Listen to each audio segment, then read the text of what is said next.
आपने तो सुना ही होगा, WHO ने नाम देते हुए इस अल्फाबेट को स्किप कर दिया। रीजन? क्योंकि ये कॉमन सरनेम है और वर्ल्ड हेल्थ ऑर्गेनाइजेशन किसी भी कल्चर को ऑफेंड नहीं करना चाहती। कुछ लोग मानते हैं कि शी जिनपिंग जो चाइना के प्रेसिडेंट है वो ऑफेंड ना हो, इसलिए WHO ने ये स्टेप लिया। सच क्या है? किसकी नीयत कितनी साफ है? क्या WHO चाइना से डरती है?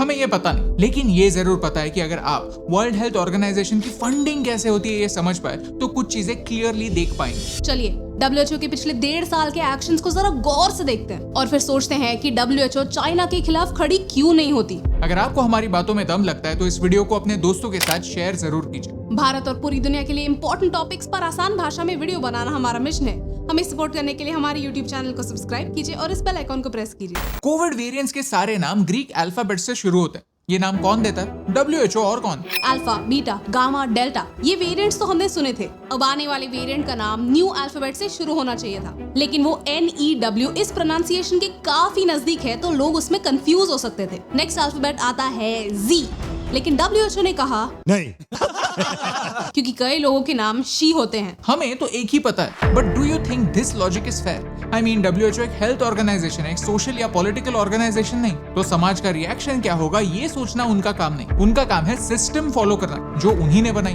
तो प्रॉब्लम सिर्फ इस अल्फाबेट से क्यों? क्या WHO चाइना के प्रेसिडेंट से डरती है? लेकिन सिर्फ यही एक इंसिडेंस नहीं जहां WHO ने चाइना को फेवर किया था। पॉइंट नंबर 1, 2020 की शुरुआत में जब चाइना एक हफ्ते में इतने बड़े बड़े हॉस्पिटल्स बना रही थी, इंटरनली लॉकडाउन कर रही थी, तब चाइना में डोमेस्टिक ट्रैवल तो बंद था, लेकिन इंटरनेशनल फ्लाइट्स मार्च तक चालू थी। ये कौन सा लॉजिक? चाइना ने शुरू से नैरेटिव कंट्रोल करने की कोशिश की है। जो साइंटिस्ट एक अलग पर्सपेक्टिव दुनिया के सामने ला रहे हैं, उन्हें या तो चुप किया है या फिर गायब कर दिया है। 14 जनवरी 2020 को WHO ने ये ट्वीट किया, कहा कि ह्यूमन टू ह्यूमन ट्रांसमिशन का कोई प्रूफ नहीं है, जबकि WHO के कुछ साइंटिस्ट ये जानते थे कि एक रेस्पिरेटरी पैथोजन है जो मर्स की तरह ह्यूमन टू ह्यूमन फैल सकता है। हम नहीं, जर्मन इंटेलिजेंस भी कहती है कि शी जिनपिंग ने खुद WHO चीफ को फोन किया सो दैट कोविड की वार्निंग्स डिले हो जाए। Let me quote the WHO chief.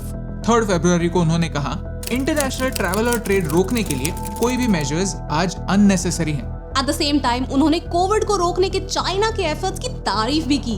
जब तक WHO ने इंटरनेशनल ट्रैवल रोकना नेसेसरी समझा, तब तक कोविड ऑलरेडी वर्ल्ड टूर कर चुका था। सोचने जैसी बात है, अगर कोविड पहले चाइना में नहीं अफ्रीका के किसी देश में डिस्कवर होता तो क्या यही सेम लॉजिक WHO अपनाता? पॉइंट नंबर 2, ये वायरस आया कहां से? WHO हमें कहती है कि कोविड बैट से इंसानों में आया, लेकिन कैसे?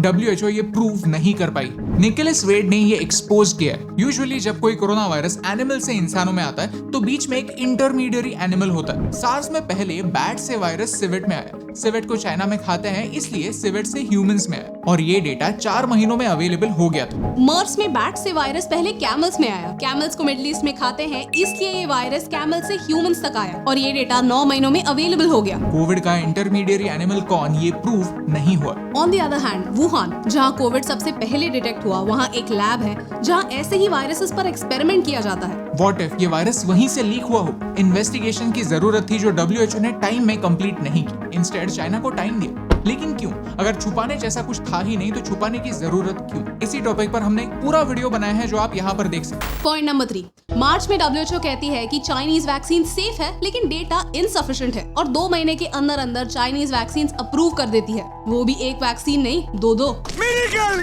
उसमें से सिनोवैक वैक्सीन की एफिकेसी सिर्फ 51% है। On the other hand, Covaxin जो भारत ने बनाई थी उसे अप्रूवल मिलने के लिए 7 महीने लगे। वही कोवैक्सिन जो डेल्टा वेरिएंट के अगेंस्ट 50% तक ज्यादा इफेक्टिव प्रूफ हो गई, उसे इंटरनेशनली अप्रूव्ड वैक्सीन बनने के लिए स्ट्रगल करना पड़ा। इससे सिर्फ भारत का ही नहीं पूरी दुनिया का नुकसान हुआ, जाने गई। ये डिस्क्रिमिनेशन क्यों?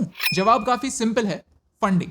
WHO को पैसे 2 तरीके से मिलते हैं, assessments and voluntary contributions. WHO के हर मेंबर स्टेट को एक फी WHO को पे करनी पड़ती है, इसे कहते हैं असेसमेंट, जो WHO के खर्चे उठाने के लिए काफी नहीं है। सिर्फ 20% यानी 1/5 फंडिंग मेंबर नेशंस देते हैं। बाकी का विटामिन M कहां से आता है? Voluntary donations. हर साल चाइना $10 मिलियन WHO को एक्स्ट्रा देता है। 2014 के बाद धीरे धीरे चाइना ने WHO को ट्रांसफर होने वाली फंडिंग 52% से बढ़ाई है। इन टोटल चाइना WHO को $86 मिलियन देता है। USA, UK, जापान जैसे देश भी WHO को एडिशनल वॉलंटरी फंडिंग देते हैं, लेकिन प्रॉब्लम है डेमोक्रेसी। रिलेशनशिप अच्छा रखे तो किससे रखे? बाइडेन से या ट्रम्प से?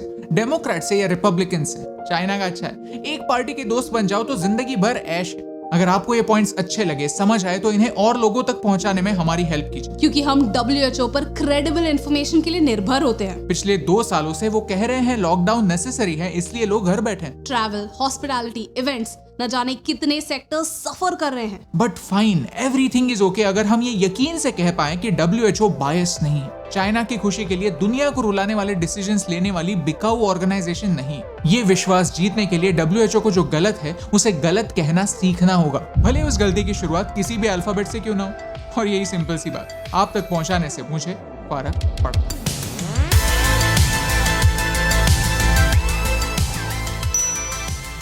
Hey yes team, we believe with great power comes great responsibility। और WHO के पास पिछले 2 सालों से बहुत बड़ी रिस्पॉन्सिबिलिटी है।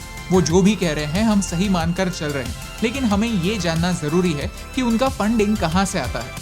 सोचिए, अगर उनका ज्यादातर फंडिंग डोनेशंस के तौर पर आता है तो फिर उन डोनर्स के इंटरेस्ट संभाले रखना कोई ना कोई तो करता ही होगा। इस वीडियो के थ्रू हम ये बिल्कुल नहीं कहना चाहते कि आप रूल्स तोड़ें। अगर इस पैंडेमिक से बचना है तो हम सबको एक रिस्पॉन्सिबल बिहेवियर करने की जरूरत है और इसमें WHO भी शामिल है।